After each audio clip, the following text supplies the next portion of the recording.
Hello, everybody. Welcome back. It is Tuesday, October 27th, and I'm sorry I didn't upload an episode last week. I'm currently in school, as I mentioned in the past. I'm an engineering student, and it's been a lot to deal with. I've had a lot of work even during the week and stuff. From now on, I might miss another week during finals week or something, but I'll try to upload consistently. I'm gonna do a debate wrap up. There's not much news to report. I know there was like a Hunter Biden story, which is even the people who, I'll just mention it a little bit. I was thinking about doing the Hunter Biden story. I was thinking about talking about more about Amy Coney Barrett and things like that. But with the Hunter Biden story, even the people who wrote the article or published the article on the New York Post didn't want their article published or didn't want their name published on the article along with it, just because there's so many possibilities that this is could be easily discredited. Rudy Giuliani himself, who was the one who apparently obtained the laptop from Hunter Biden, said that there is the possibility that he probably worked with a Russian agent to get this. And it doesn't reveal much really, like these emails or anything. They don't really tell us anything other than things we already knew about nepotism that's destructive to our political system and a lot of the things that happened, in which I guess the Bidens might have benefited financially, was after Joe Biden's tenure as vice president. So yeah, I guess I'll just mention that slightly because that was one of the stories. I forgot the other things. I had planned a show for last week. I just couldn't record it.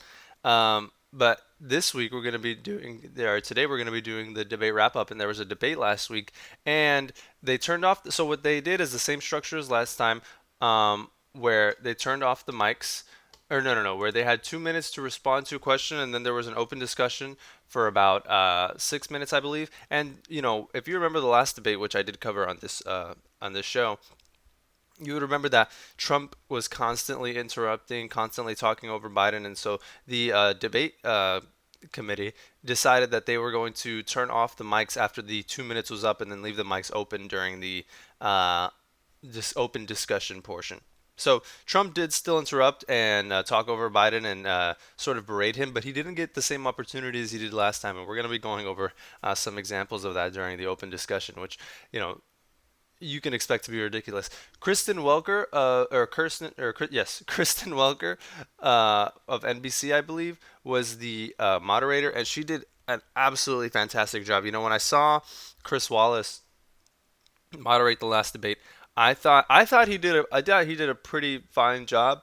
But because of the interruptions and everything, and him having to tell Trump, to stop interrupting, people on the right, called Chris Wallace, who's a lifelong Republican, biased and part of the liberal media or whatever. But I think Kristen Welker, even without the addition of having the mics being turned off after the 2 minute answers, she still did a fantastic job of keeping the candidates on track, of giving them, it's time to respond if accusations were made or anything. And I think she just overall did like a superb job. And even without the advantage of the mics being turned off, I think she did an amazing job of keeping everything on track and uh, keeping the debate moving forward and staying on topic. Anyway, so let's just get right into it. So actually, well, before we get into it, I guess I'll give some commentary on, and then I might touch on this again. So I might just lightly mention this. This one, when I first saw it on debate night, I walked away and I was like, you know what?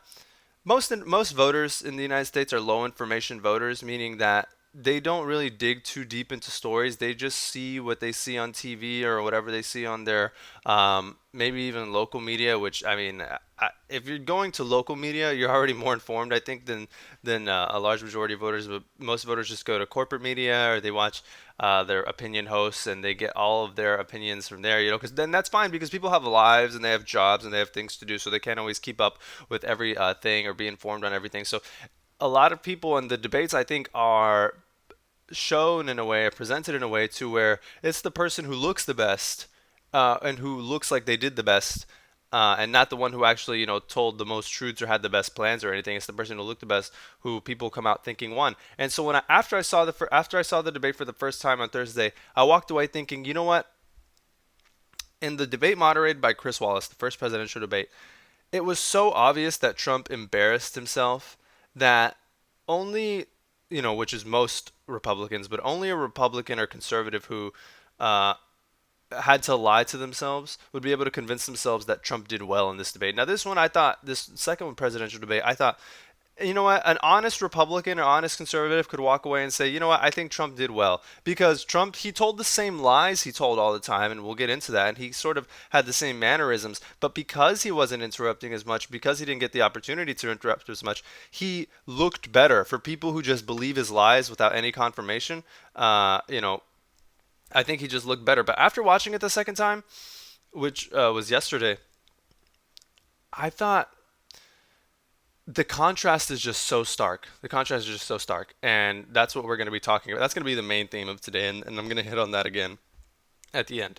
Okay, so Trump is asked specifically, the first question was to Trump, specifically, how is he going to get us out of this crisis? And he said, well, 2 million people could have died, and that 2 million people was, again, as I mentioned in the past, if as is if the White House or national leadership literally, or nobody, and governors included, and mayors literally did nothing at all.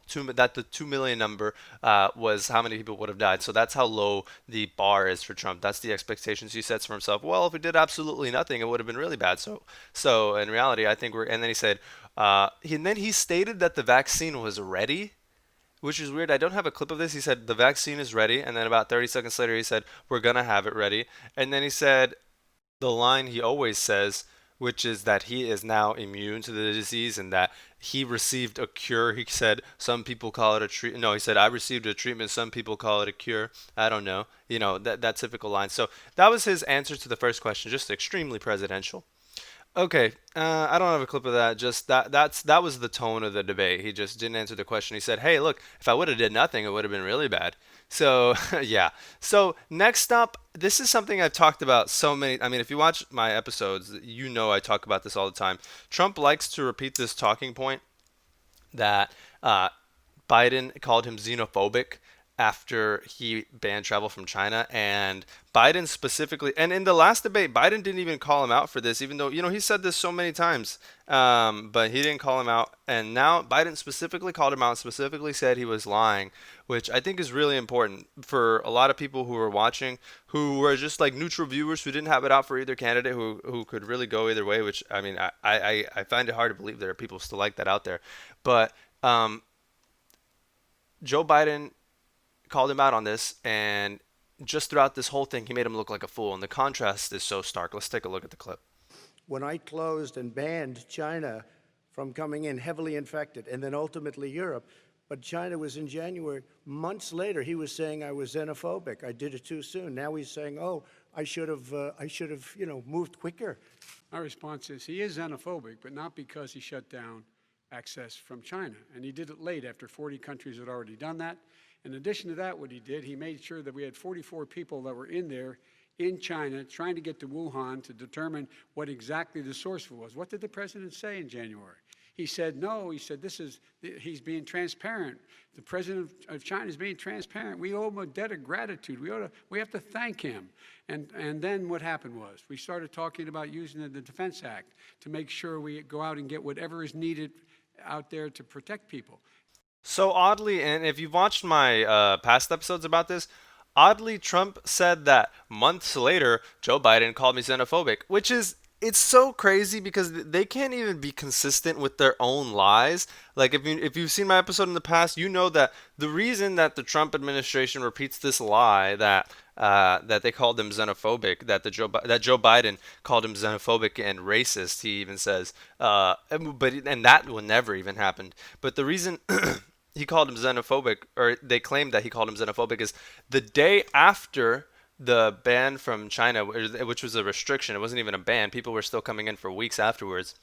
After the restriction from China, um, Joe Biden tweeted something to the effect of, we don't need uh, Donald Trump's history of hate and xenophobia leading our country at this moment. So it was a tweet from the day after in which they're referencing, which wasn't even about the ban from China, in which they said that this is where he called the president xenophobic, and then Joe Biden has a perfect response in saying that He is xenophobic, but not for the reasons he stated. So he is, and then they later go on to talk. We're going to talk about this again because Trump. That's the thing. He only has these like few lies in his pocket, and then when they get disproven, the same thing with banning fracking, the same thing with banning fossil fuels. He only has these few lies, and then when they get disproven, he doesn't know what to do. He can't do anything about it because he has no real policies. He has no real plan. He has no real attacks against Joe Biden other than 47 years or something like that. So he called him out for that. Obviously, that's not true. Again, he can't even be consistent with his own lie. He said months later he called me xenophobic when in reality he's referencing a tweet from the next day which doesn't even say what he says it says. So, I mean, and this, I mean, this is setting the tone for the whole debate. You'll see. I mean, Trump just completely embarrasses himself. Now, this next one, I'm gonna keep repeating this. This next clip, I'm just gonna show you how incoherent Trump was throughout this entire debate and how little sense he was making and how many non sequiturs. And I mean, this is just actually like if you watch Trump speak for any amount of time, this is essentially what all Trump speaking events are like. It's just him saying a bunch of random things, sort of losing his train of thought and rambling. Just look at this clip, and just keep in mind the contrast between him and Joe Biden. on.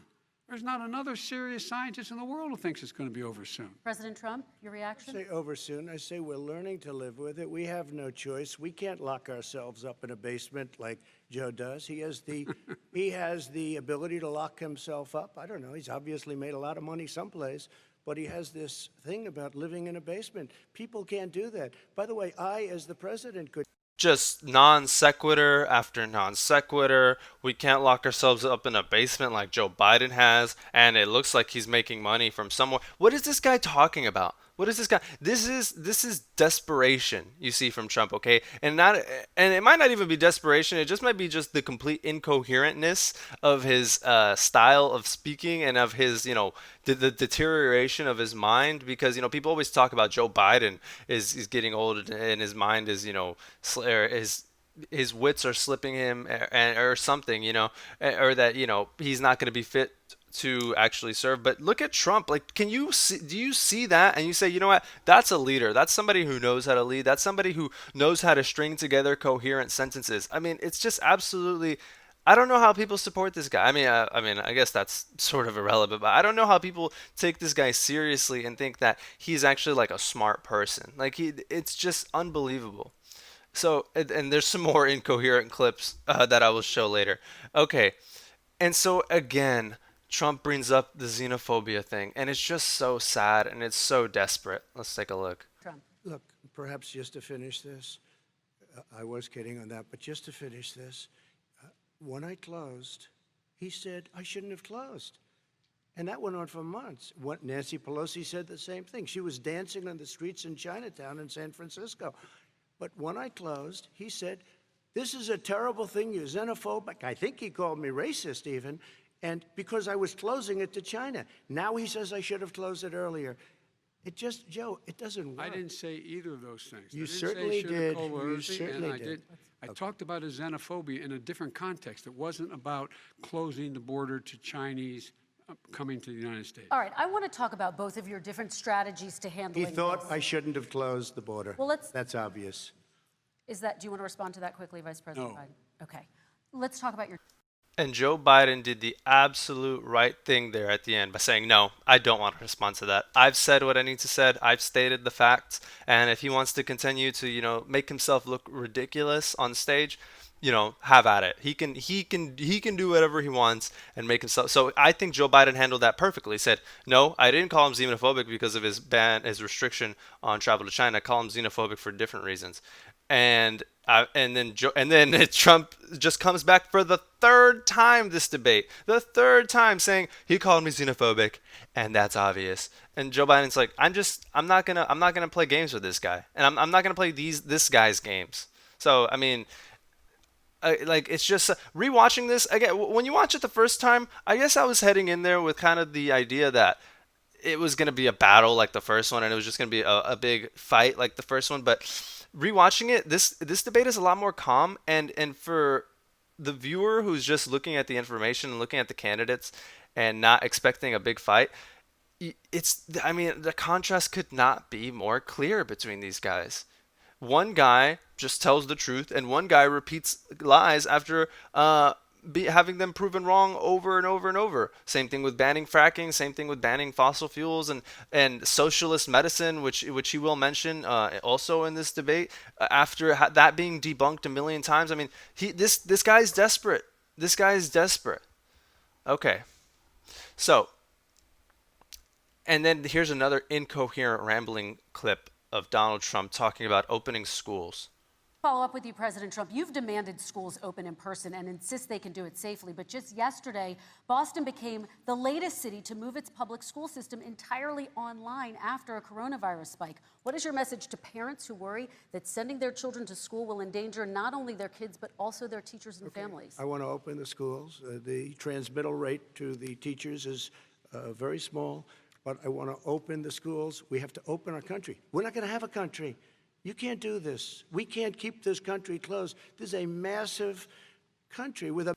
Like, can anyone string together like a thought map of what he said just then? What do you say to teachers who are reluctant to open up schools? Well, teachers are probably not going to get it, and we're not going to have a country, and this country's so big. Like, what is this guy? He's just saying a bunch of random things, non sequiturs. He's just incoherent rambling. There's not that doesn't need commentary. Okay, and then Joe Biden responds to the exact same question in the way a normal person responds to the question. Let's take a look.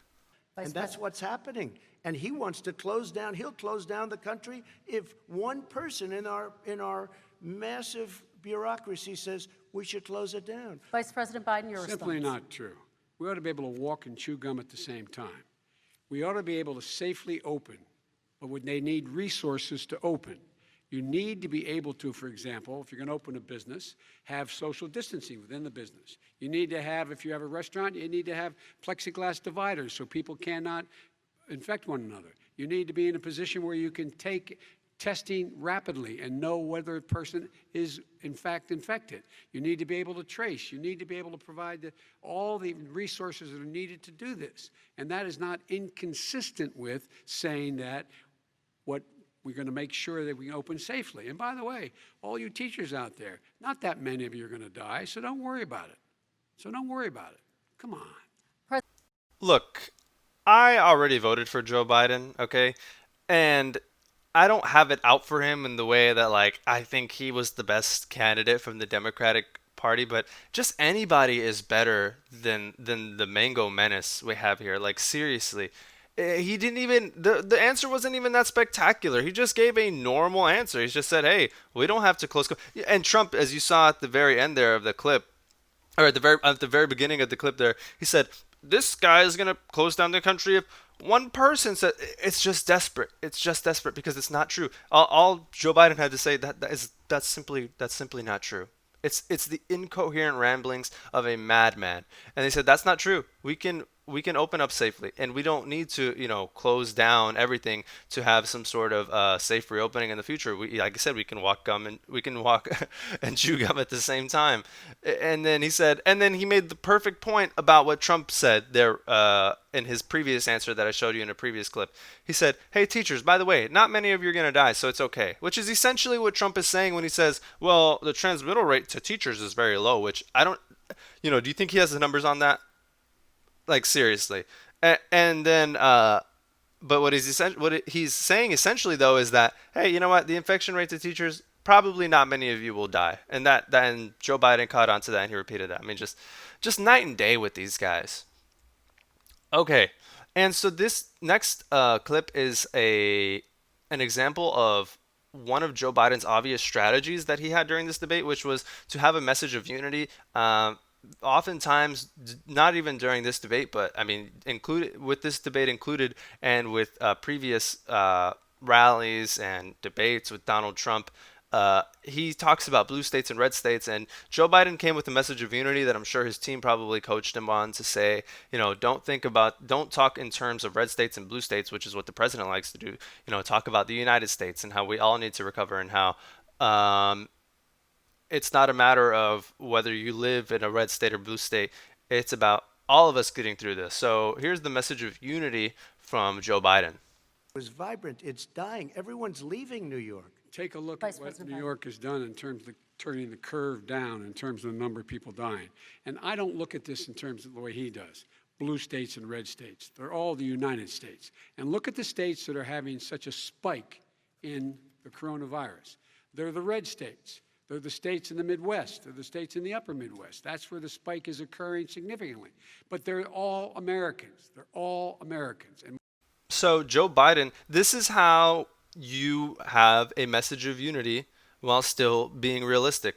Donald Trump often mentions a debunked claim that the HEROES Act that was passed in May, which I think we'll talk about in a later, yes, we will talk about in a later clip. The HEROES Act in May, he said it was a Democratic state bailout. Now, that's been debunked, and I'll do it when we get there. But Joe Biden said, look, we're not going to talk about these things in terms of blue states or red states. We're all the United States, okay? But the reality is, not the reality that Trump would like it to be, about blue states bailouts or blue states having the worst, whatever. The reality is that red states have the worst numbers right now. That they have the most spread, and we know that Republicans are much less likely to wear masks, Republicans are much less likely to social distance, but that's not true because I want it to be true and because Democrats want it to be true. It's true because that's just simply the reality, and those are the facts on the ground, okay? But he's not then using the facts to be divisive. Donald Trump is being divisive without even using any real facts. He's just saying, the blue states are doing worse because I said they are. It's night and day here, you guys. Okay, so this next one, I mean, it's just so sad. Donald Trump claimed that Anthony Fauci is a Democrat. I mean, okay. Up with you before we move on to our next section. President Trump, this week you called Dr. Anthony Fauci, the nation's best-known infectious disease expert, quote, a disaster. You described him and other medical experts as, quote, idiots. If you're not listening to them, who are you listening to as you fight this? I'm listening to all of them, including Anthony. I get along very well with Anthony. But he did say, don't wear masks. He did say, as you know, this is not going to be a problem. I think he's a Democrat, but that's okay. He said, this is not going to be a problem.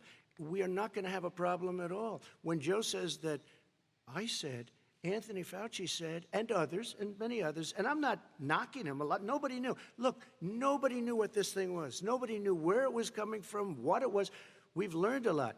But Anthony said, don't wear masks. Now he wants to wear masks. Anthony also said, if you look back, exact words, here's his exact words. This is no problem. This is going to go away soon.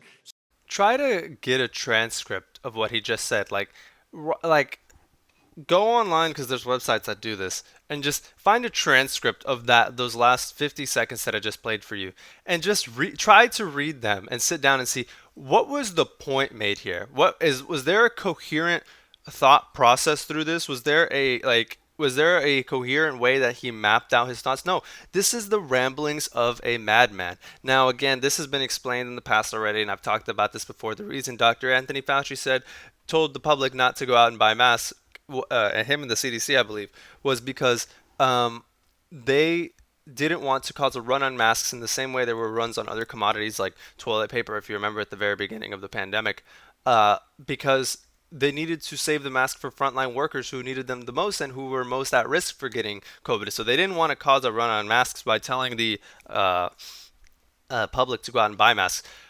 Not the smartest decision in the world, admittedly, probably tell people, hey, don't go out and buy a bunch of masks, but use some sort of face covering. Maybe that would have worked and that would have been good for public health. So maybe it wasn't the smartest decision in the world, but for Trump to say that, and he did say he's an idiot. If you notice, Kristen Welker in her question commented that Trump called Fauci an idiot. That is true.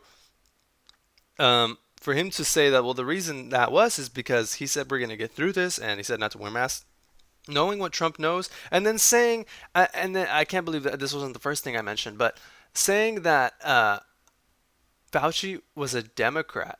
I mean, come on, man. This guy's been working in public. This guy's been working in public health for 40 years. He's the top infectious disease doctor in the country, and he has never endorsed a candidate. He has never gotten into the realm of politics. But the president goes on stage and says he's probably a Democrat. What does that tell you about the cohesiveness of our executive branch? I mean, it doesn't need to tell you much because we've all seen what happened. We have the highest death toll of any other country, developed nation in the world. We have 5% of the world's population, but 25% or around 20 to 25% of the deaths from COVID. This is what happened. And this is why. It's because the president cares more about political loyalties, people who are loyal to him, people who are going to say what he wants to say, versus experts who actually know the truth and who are going to say what's in the best interest of public health. I mean, it's extremely sad what's happening. And again, total non sequiturs from Donald Trump this whole time. Just the ramblings of a madman. Like, pfft, I don't know what to say. Okay, so next, Trump talks about his taxes that he paid and how Joe Biden is receiving foreign money for his campaign, or not from his, I'm sorry, not for his campaign, but from his son, through, you know, just I'll just let him explain it. Trump, your response. First of all, I called my accountants under audit. I'm going to release them as soon as we can. I want to do it, and it'll show how successful, how great this company is. But much more importantly than that, people were saying $750. I asked them a week ago, I said, what did I pay? They said, sir, you prepaid tens of millions of dollars. I prepaid my tax. Tens over the last number of years. Tens of millions of dollars I prepaid because at some point they think it's an estimate. They think I may have to pay tax. So I already prepaid it. Nobody told me that. Did your accountant Nobody tell you told when you you that. could release Excuse them? me. And it wasn't written whenever they write this. They keep talking about $750, which I think is a filing fee. But let me just tell you, I prepaid millions and millions of dollars in taxes. Number one. Number two, I don't make money from China. You do. I don't make money from Ukraine. You do. I don't make money from Russia. You made $3.5 million, Joe, and your son gave you. They even have a statement that we have to give 10% to the big man. You're the big man, I think. I don't know, maybe you're not, but you're the big man, I think. Your son said we have to give 10% to the big man. Joe, what's that all about? It's terrible. All right, gentlemen. Just complete incoherent ramblings. At the very beginning there, you heard him say, well, we're currently under audit. And he's talking about releasing his tax returns. And by the way, he is under audit, I believe, for like, he's either 2008 onward or 2004 onward. He is still under audit. But from 2000 to 2004, or 2000 to 2008, I forgot the exact years, but there is a time period in the early 2000s of his tax returns which are no longer under audit, which he can release. But he has had the same line since 2016. Well, or 2015 even, I think. Well, I can't release my tax returns because they're under audit. Well, not even all of your taxes are under audit, so why don't you just release the taxes that are not currently under audit? And by the way, being under audit does not prevent you from releasing your tax returns. So this is just a blatant lie that he's been getting away with repeating since 2015. And then incoherent ramblings about, you know, Biden receiving money from Ukraine and China, and like, can anyone tell me what this guy's talking about? It's so sad. Okay, next, Trump accuses Biden of wanting socialized medicine, which has been, I don't even know, does this need to be debunked? Like, I feel like it's just common knowledge that, I mean, I'll just let Joe explain it, I guess. Kristen, when Very he quickly, says, then I want to talk when about he what's says happening on public Capitol option, Hill. he's talking about socialized medicine, and when he and healthcare. When he talks about a public option, he's talking about destroying your Medicare, totally destroyed, and destroying your Social Security, and this whole country will come down. You know, Bernie Sanders tried it in his state. He tried it in his state. His governor was a very liberal governor. They wanted to make it work. Okay, It let's was let Vice President impossible Biden to work. respond. It doesn't Vice work. President He's Biden, a very your response. confused guy. He thinks he's running against somebody else. He's running against Joe Biden. I beat all those other people because I disagreed with them. Joe Biden he's running against. And the idea that we're in a situation that they're going to destroy Medicare, this is the guy that the actuary at Medicare said, if in fact, at Social Security, if in fact he continues to withhold his plan to withhold the tax on Social Security, Social Security will be bankrupt by 2023 with no way to make up for it. This is the guy who's tried to cut Medicare. So no, I mean, the idea that Donald Trump is lecturing me on Social Security and Medicare? Come on.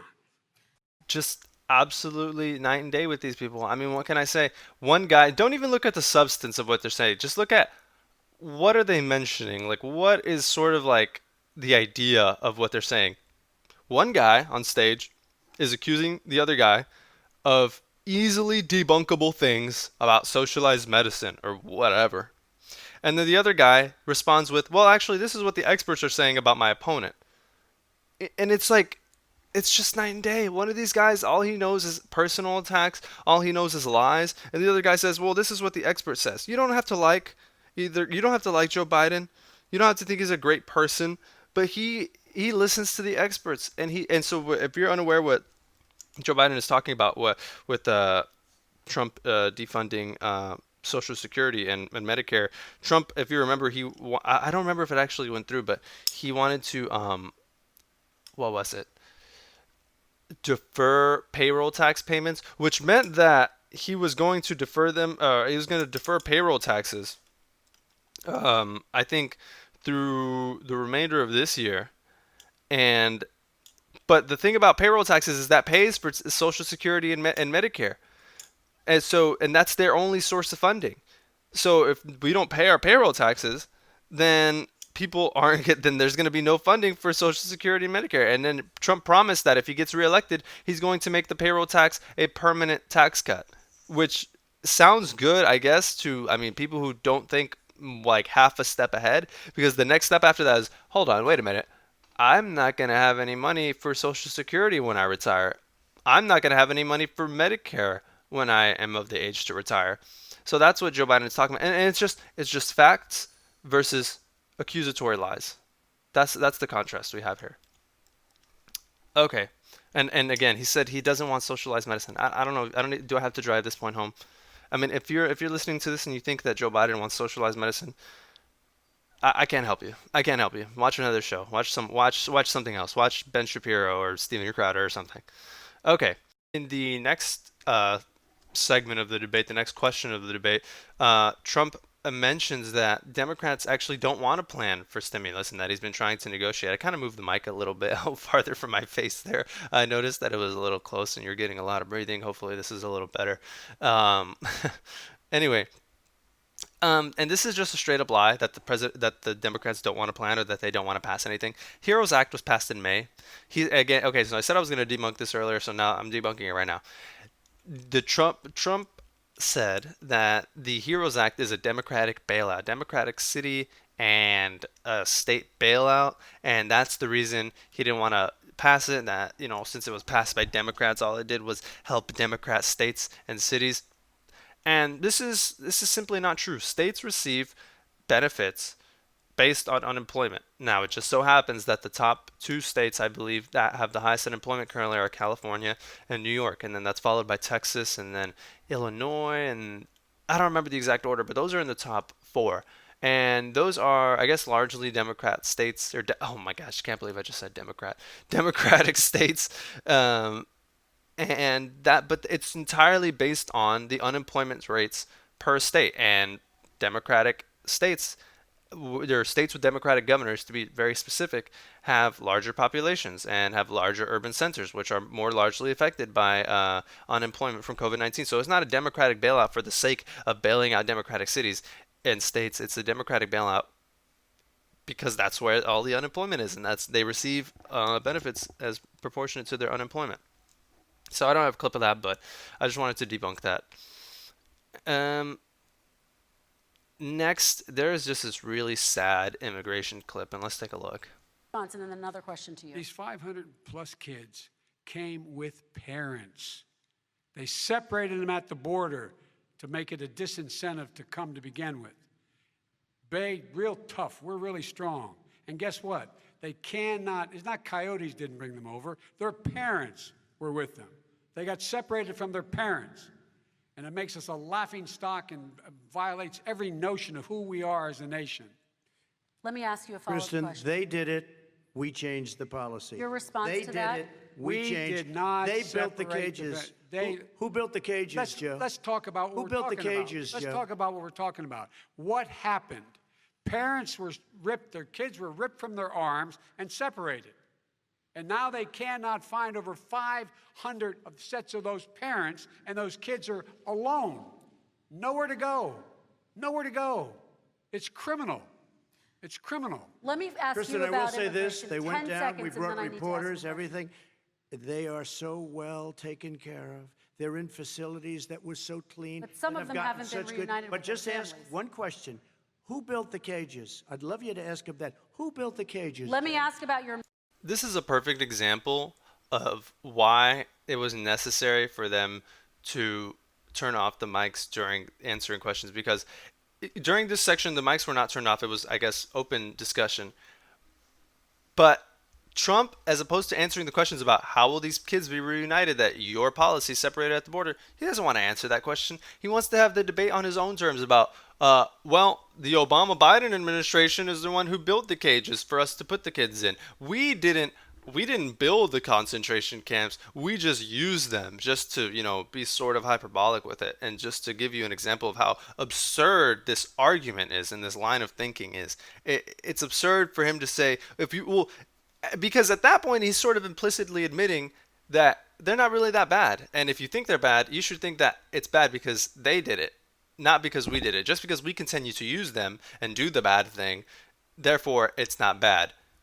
I mean, it's completely incoherent. It makes no sense, and it's because he wants to have the debate on his own terms. He wants Joe Biden to answer his question. It's the same thing with Mike Pence. If you watch the vice presidential debate last time, or if you watch the vice presidential debate recap, or if you even watch the debate itself, I guess, in which Mike Pence dodged the question from the moderator, and then asked, not forced, I guess, but then really strongly demanded that Kamala answer his question after he refused to answer the question of the moderator. I mean, it's just horrible. And then just with this cages thing, I mean, it's absolutely ridiculous.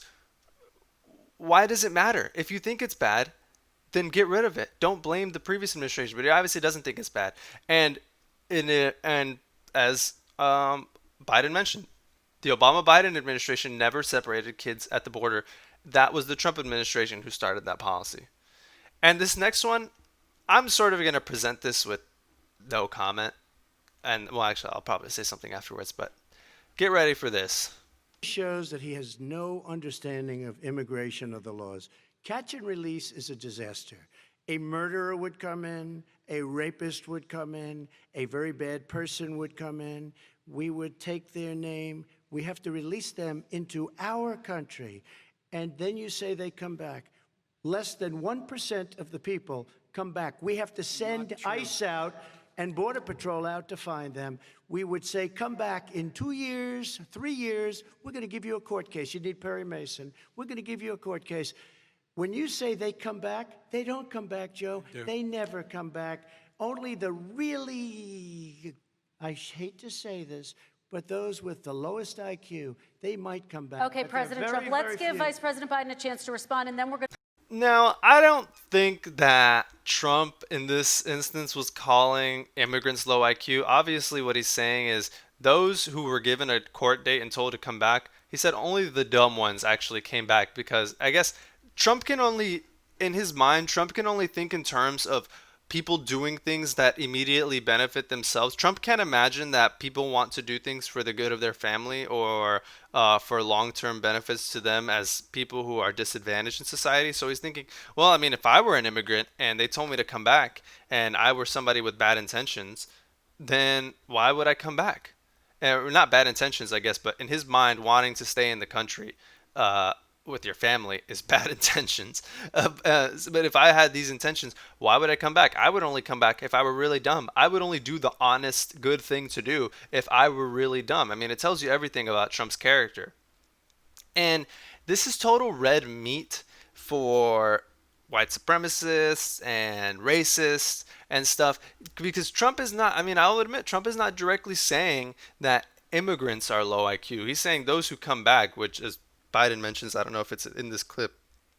Well, no, I think it's after this, which I won't show. But just because that was the relevant part. He says most of them came back. The vast majority of them came back to their court dates. So, I don't know. What else can I say about that? Just to interpret that as you will. I mean, if you don't see that for what it is, again, I can't help you. Watch someone else. Okay. Next, Trump claims to be the least racist person in the room.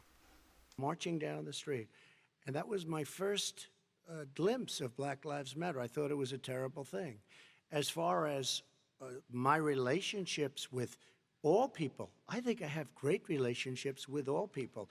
I am the least racist person in this room. But what do you say to Americans who are concerned by that rhetoric? I and don't by know. I mean, I the don't know videos? what to say. I got criminal justice reform done and prison reform and opportunity zones. I took care of black colleges and universities. I don't know what to say. They can say anything. I mean, they can say anything. It makes me sad because I am the least racist person. I can't even see the audience because it's so dark, but I don't care who's in the audience. I'm the least racist person in this room. Okay, Vice President Biden, let me ask you very quickly, and then I have a follow-up question for you. Abraham Lincoln here is one of the most racist presidents we've had in modern history. He pours fuel on every single racist fire, every single one. Started off his campaign coming down the escalator saying he's going to get rid of those Mexican rapists. He's banned Muslims because they're Muslims. He has moved around and made everything worse across the board. He says about the poor boys, last time we were on stage here, he said, I told them to stand down and stand ready. Come on. This guy has a dog whistle about as big as a foghorn. President Trump, I'm going to give you 10 seconds to respond, and then I have a follow-up question. He made a reference to Abraham Lincoln. Where did that come in? I mean, You said where you're did that- Abraham No, Lincoln. where did that? No. You said- I said not since Abraham Lincoln has anybody done what I've done for the black community. And I'm I didn't saying- say I'm Abraham Lincoln. I said not since Abraham Lincoln has anybody done what I've done for the black community. Now, you have done nothing. Message me. Message me. Comment on this video. Get in contact. Email me.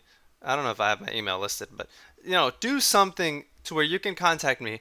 And I seriously want to know: have you ever met somebody ever in your life who wasn't racist, who had to say, I'm the least racist person in this room? It's crazy because it's only very racist people who I've ever heard say, look, I'm not racist. Because why do you even need to preface that in anything you say?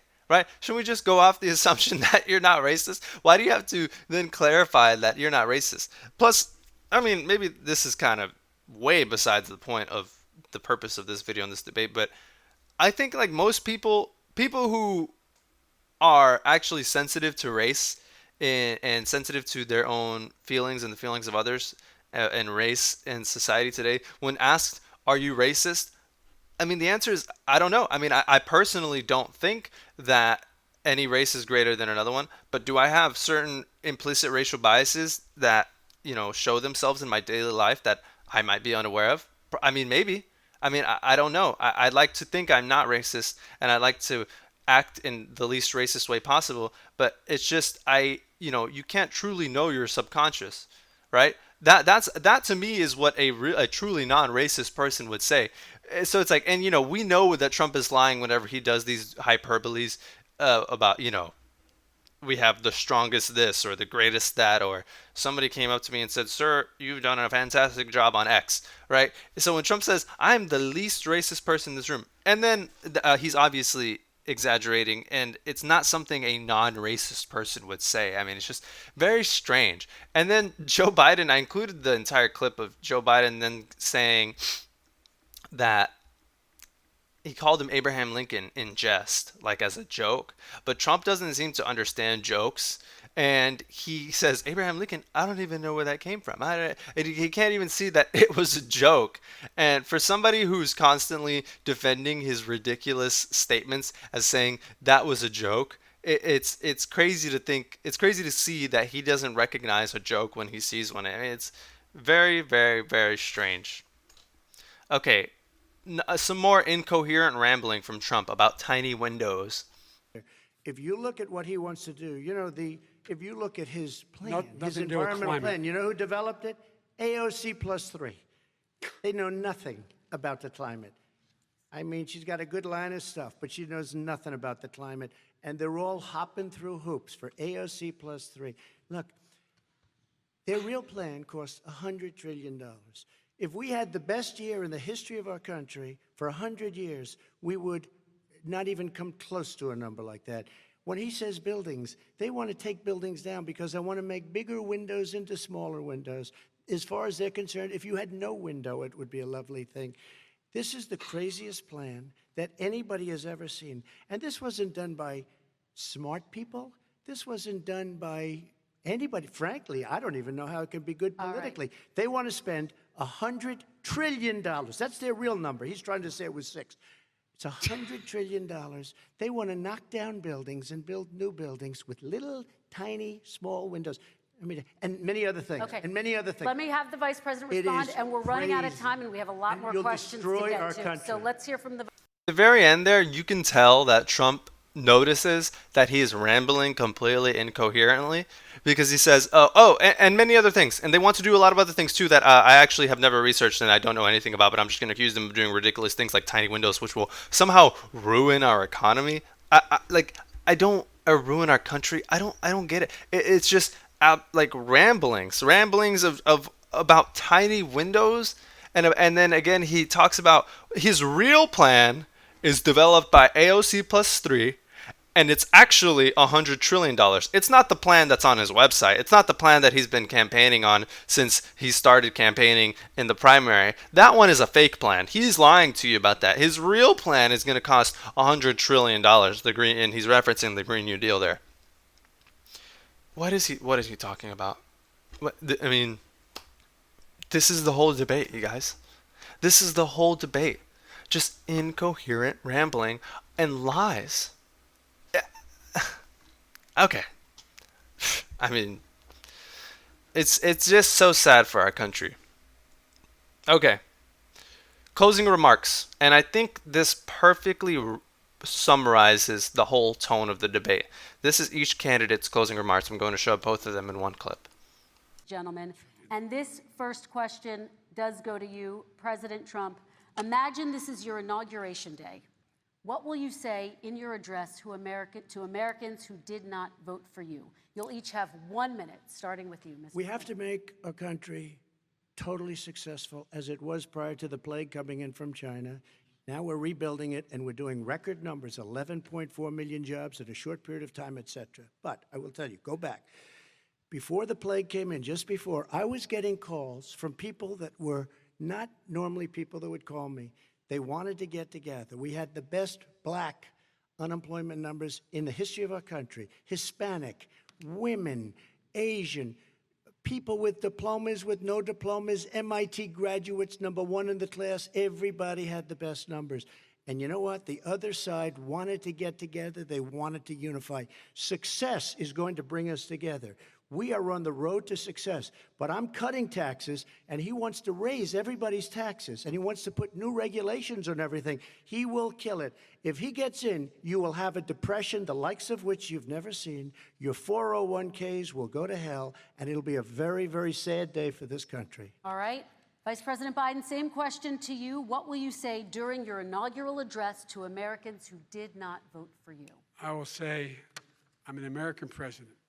I represent all of you, whether you voted for me or against me.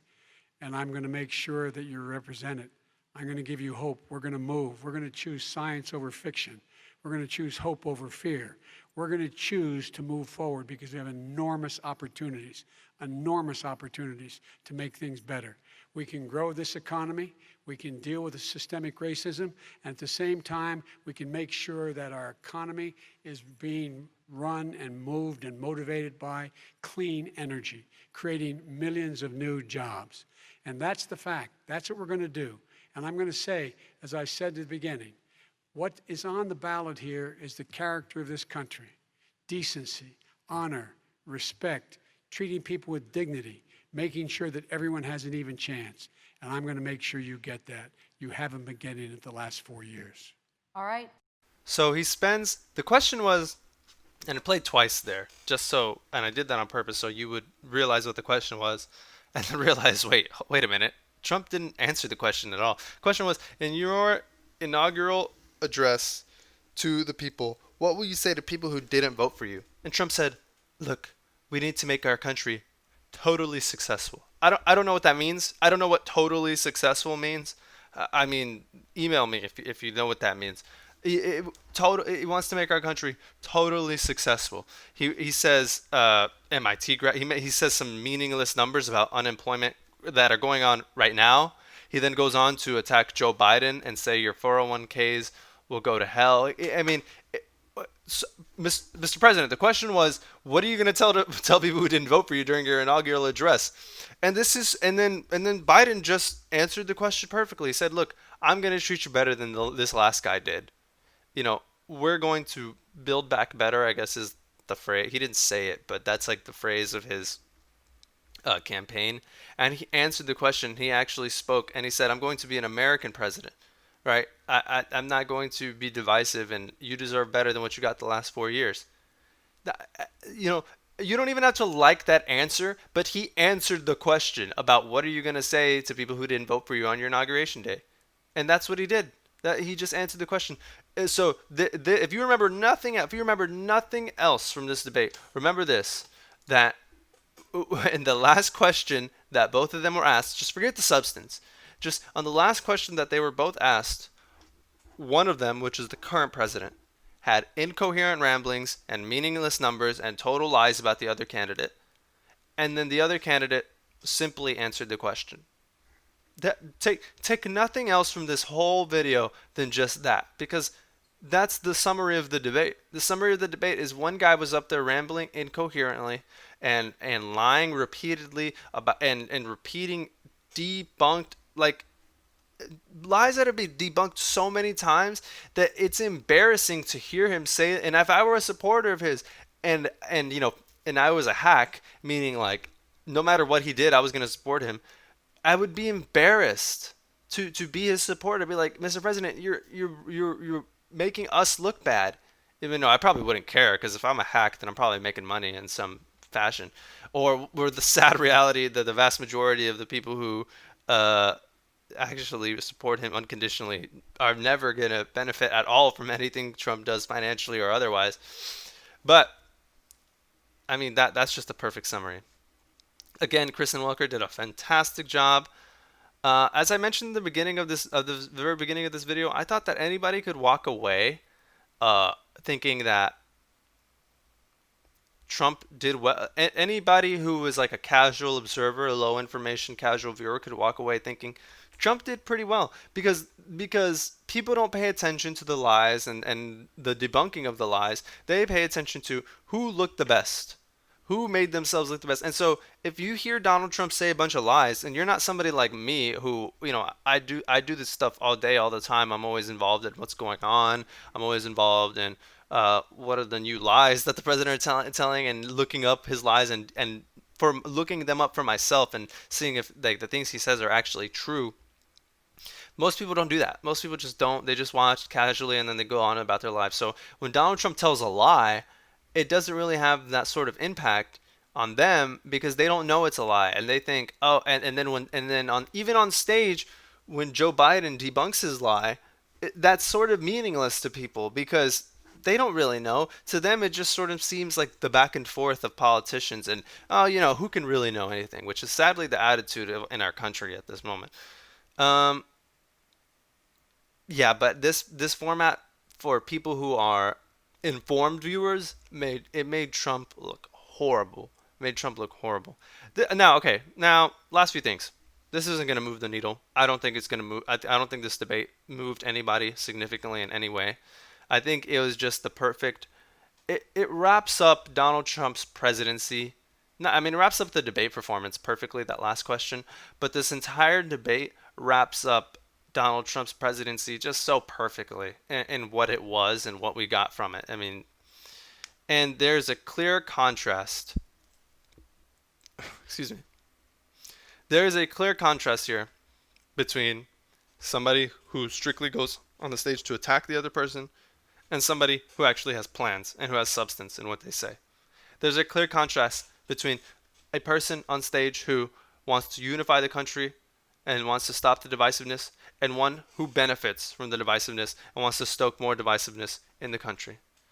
And I thought that was a great tactic by Joe Biden about the whole, I'm an American president. I don't care about blue states or red states. I'm going to be an American president. I thought that was a fantastic tactic.